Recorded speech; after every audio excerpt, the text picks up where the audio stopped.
Halo teman-teman semua, ketemu lagi di Akademi Edu Kreator. Masih di rangkaian video cara membuat ide kreatif. Kan di video sebelumnya kita udah bahas gimana kita mencari input. Bagannya masih ingat ya?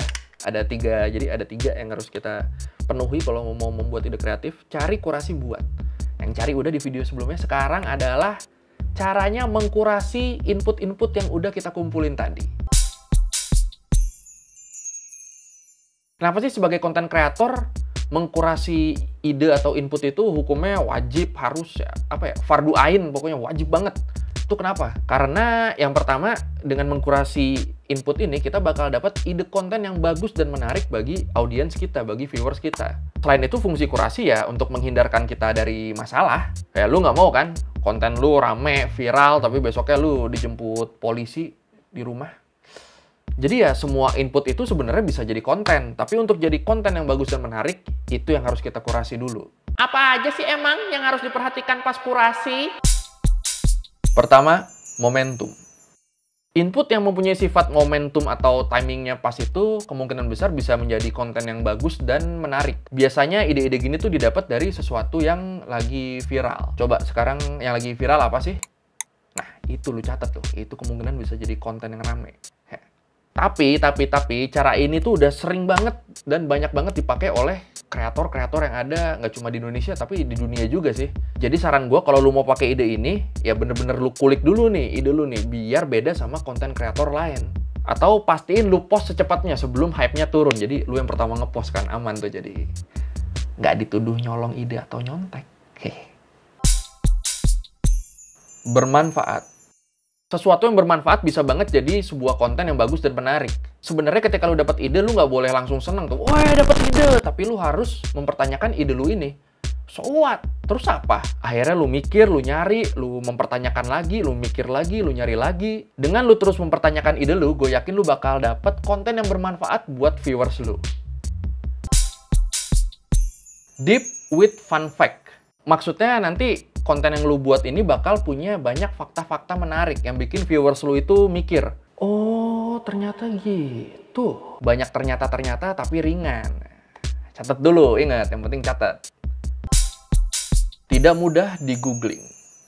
Kenapa? Biar ide konten kita itu beda dari yang lain. Makanya nanti ide kita itu nggak mudah di googling. Jadi kalau orang nyari itu, wah nggak ada. Berarti cara satu-satunya buat tahu informasi ini adalah dengan menonton konten lu. Yang mudah di googling itu biasanya kontennya udah banyak yang bikin. Atau gue biasa kalau gue dapat ide nih, ide itu nggak langsung gue eksekusi. Karena biasanya itu adalah ide layer 1. Ide yang udah kepikiran sama mungkin jutaan orang lain di dunia. Jadi biar ide ini beda sama ide-ide yang udah dipikirin orang lain, ya kita harus gali lebih dalam, sampai sedetail mungkin. Memancing perdebatan. Topik yang punya sudut-sudut pandang berbeda juga bagus tuh buat dijadiin konten. Berpotensi viral. Dan kayaknya akhir-akhir ini juga banyak yang pakai metode ini ya. Ya walaupun mereka cuma mikir, gimana ya biar memancing perdebatan. Tapi mereka nggak mikir poin-poin yang sebelumnya tadi. Terutama yang bermanfaat. Anjay. Dekat tapi nggak kepikiran. Ini banyak yang menarik nih, sesuatu yang deket banget sama kita tapi kita nggak kepikiran buat dijadiin konten. Kalinya ada yang bikin terus kita bilang, halah gitu doang sih gue bisa. Makanya ini gunanya kita ngelatih awareness kita biar kita tuh makin sensitif sama konten-konten material yang ada di sekitar kita. Jadi nggak usah jauh-jauh kayak di mana Korea Utara menyembunyikan nuklirnya. Waduh, kalau contoh dari gue nih, gue pernah bikin waktu zaman-zamannya bocah-bocah tuh pada ngomong, siap. Jadi gue dan teman-teman di sekolah pernah ngebedah apa makna dari kata asiap ini menurut penggunaan afiks asing, imbuhan asing. Dan itu hasilnya rame dan mayoritas orang pada setuju. Alhamdulillah. Kartu ucapannya juga lu tempel di sini ya? Asyik. Mantap. Sama aja lu, Lis. Sama aja. Kenapa, Jun? Afiks asing. Imbuhan yang berasal dari serapan bahasa asing yang pada umumnya berfungsi untuk menjelaskan kata benda atau kata sifat. Misalnya awalan A, Avertebrata, yang artinya hewan bertulang lunak atau tidak bertulang belakang. Asusila, tidak bernorma atau tidak amoral berarti tidak Nah, makanya jangan pernah menjawab instruksi dengan jawaban siap. Karena itu menunjukkan ketidaksiapan.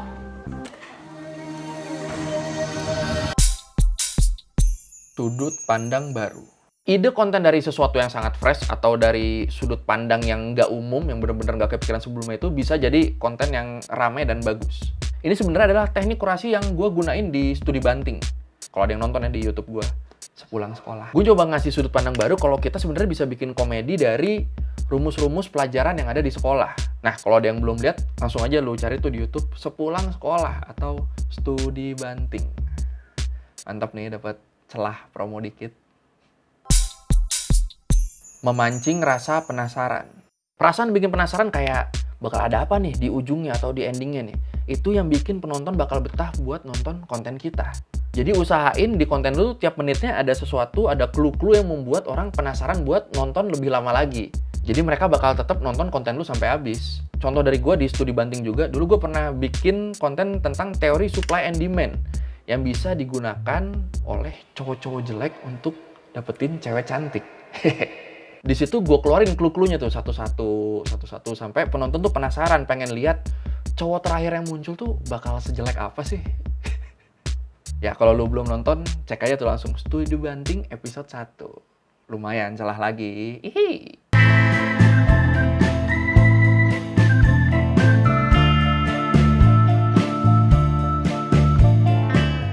SMK, satu kelas, cowoknya paling isinya 2-3 orang.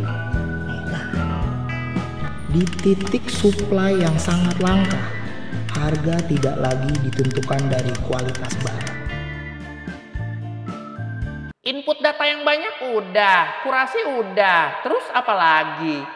Nah, yang terakhir adalah buat. Ingat, cari kurasi buat. Cuma ya, buat ini di next video karena video ini khusus untuk kurasi. Jadi udah ada 2 tahap tuh. Next video kita bakal bahas tahap terakhirnya. Oke, jadi thank you, sekian dari gua, Koy dari Sepulang Sekolah untuk video cara membuat ide kreatif kali ini. Kita ketemu di video ketiga ya, oke? Bye!